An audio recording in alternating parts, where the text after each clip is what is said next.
Eh, Assalamualaikum warahmatullahi wabarakatuh. Perkenalkan, saya Danang Rahmadiansyah dengan NPM 201407157, mahasiswa jurusan Teknik Pertanian. Di sini saya akan menjelaskan tentang motor bakar bensin 4 tak. Saya di sini akan menjelaskan tentang bagian motor bakar bensin 4 tak. Bagian dari motor bensin 4 tak yaitu mesin 4 tak adalah mesin yang bekerja melalui 4 proses langkah naik turun piston untuk menghasilkan tenaga. Itu sebabnya disebut 4 tak, karena mesin tersebut membutuhkan 4 langkah kerja untuk satu kali proses. 4 langkah tersebut meliputi langkah hisap, langkah kompresi, langkah tenaga, dan langkah buang. Biasanya saya kalau menyebutnya langkah tenaga itu langkah usaha kan. Secara keseluruhan memerlukan 2 putaran poros engkol dalam satu siklus pada mesin diesel atau mesin bensin. Nah, perbedaan motor 4 tak bensin dan motor 4 tak diesel terletak pada sistem penyalaannya. Pada mesin diesel dia menggunakan injektor, sedangkan pada motor bensin dia menggunakan busi. Baiklah, selanjutnya di sini saya akan menjelaskan komponen mesin 4 tak. Pertama ada head cylinder. Ini komponen merupakan yang umum biasa pada sebuah mesin ya. Baiklah, di sini saya akan menjelaskan beberapa komponen yang sering pada mesin 4 tak, yaitu ada head cylinder. Head cylinder atau kepala silinder adalah blok mesin bagian atas yang memiliki fungsi bermacam-macam, dari mulai sebagai tempat pembakaran mesin juga sebagai tempat mekanisme katup bekerja. Kedua, ada blok silinder. Silinder blok adalah komponen yang secara fisik memiliki kesamaan dengan kepala silinder. Karena berbentuk agak kotak yang dipenuhi dengan sirip udara, fungsi blok silinder adalah sebagai rumah utama sebuah mesin. Ini karena gerakan naik turun piston berlangsung di komponen ini.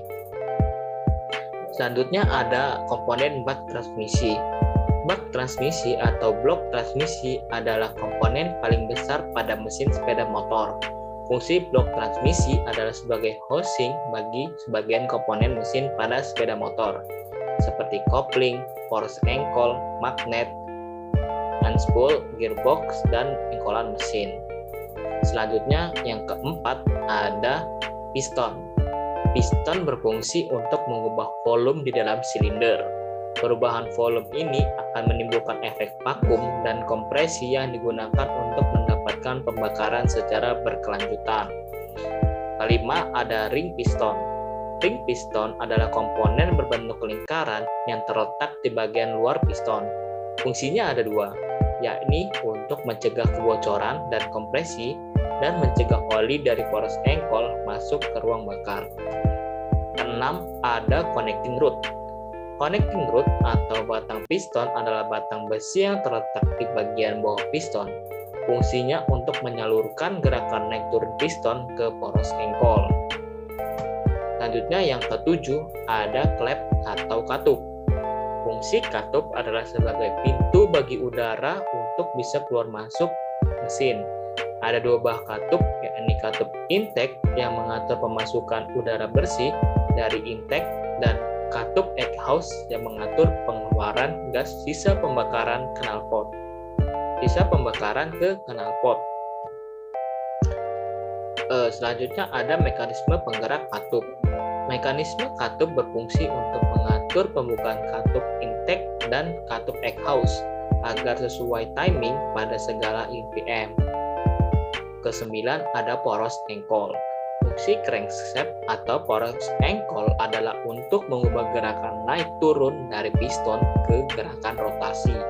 Pengubahan ini menggunakan prinsip engkolan sepeda, di mana gerakan naik turun dari kaki kita diubah bentuk putaran oleh kayuhan sepeda. Selanjutnya ada intake manifold. Intake manifold berfungsi untuk sebagai selang yang menghubungkan udara dari karburator menuju saluran masuk mesin. Bentuk selang ini cukup simpel karena hanya berbentuk saluran memanjang. Mesin 4 tak memiliki 4 langkah, yaitu sebagai berikut. Ada langkah hisap, Langkah kompresi, langkah usaha, dan langkah buang. Biasanya langkah usaha disebut dengan langkah tenaga. Pertama, langkah hisap. Piston bergerak dari titik mati atas ke titik mati bawah, katup isap terbuka dan katup buang tertutup. Pergerakan piston dari titik mati atas ke titik mati bawah menyebabkan ruang silinder menjadi vakum. Akibat kevakuman ini, campuran udara dan bahan bakar masuk ke dalam silinder melalui katup isap. Jadi, langkah isap ini terjadi jika tekanan dalam ruang silinder lebih rendah dari tekanan atmosfer. Piston bisa bergerak dari titik mati atas ke titik mati bawah dikarenakan ada gaya awal yang diberikan oleh motor starter ketika dinyalakan atau momentum dari flywheel ketika mesin telah hidup. Pada langkah hisap, terjadi pembesaran volume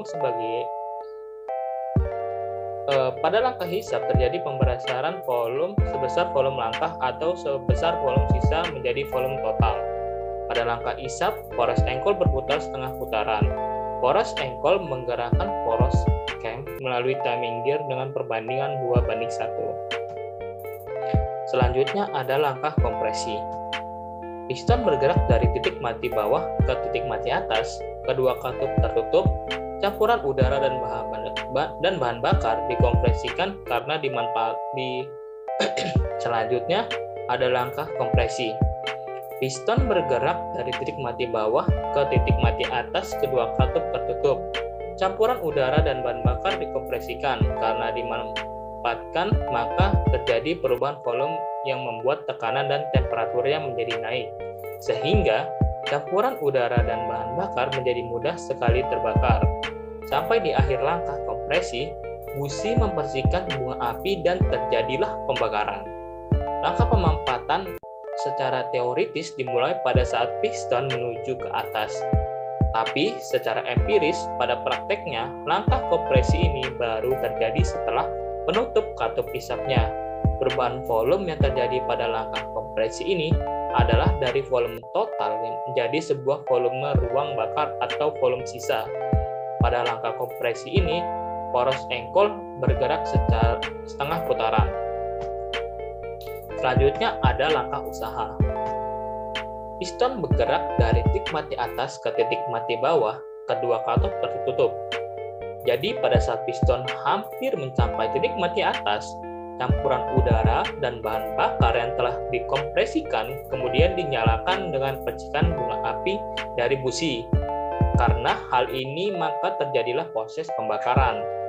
Torak masih bergerak menuju titik mati atas dan pada kondisi tersebut volume ruang bakar menjadi semakin kecil sehingga tekanan dan temperatur di dalam silinder semakin tinggi. Ketika piston mencapai titik mati atas, maka terjadilah pembakaran. Gas sisa pembakaran mampu mendorong piston untuk bergerak kembali dari titik mati atas ke titik mati bawah. Pada langkah usaha ini, poros engkol bergerak setengah putaran. Langkah terakhir yaitu langkah buang.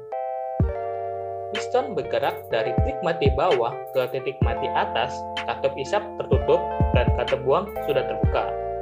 Gerakan piston dari titik mati bawah ke titik mati atas ini menyebabkan gas sisa pembakaran terdorong keluar dari ruang silinder, sehingga terjadi pengecilan volume dan pengurangan tekanan. Pada langkah ini, poros engkol berputar setengah putaran. Selanjutnya ada kasus pada mesin 4 tak. Contoh kasusnya yaitu ring piston yang sudah lemah yang bisa menyebabkan motor 4 tak ngebul atau bisa disebut dengan keluar asap pada knalpot. Menurut Bapak Ato Rahmat dari PT N1 Multi Partindo, biasanya ring piston lemah disebabkan karena pelumasan dan juga masa pakai. Ring piston berfungsi untuk menjaga kompresi dan juga menyapu oli di dinding linear agar tidak masuk ke ruang bakar. Kalau ring piston sudah lemah, sudah pasti kompresi menurun, oli juga menyelinap ke ruang bakar dan akhirnya ikut terbakar tanahnya. Jadi untuk biasanya pada kasus pada motor yang sering ngebul, itu mungkin penyebabnya karena ada oli yang masuk ke dalam ruang bakar sehingga menyebabkan motor mengeluarkan ngebul atau asap pada knalpotnya. Mungkin itu saja yang dapat saya sampaikan. Saya akhiri. Wassalamualaikum warahmatullahi wabarakatuh.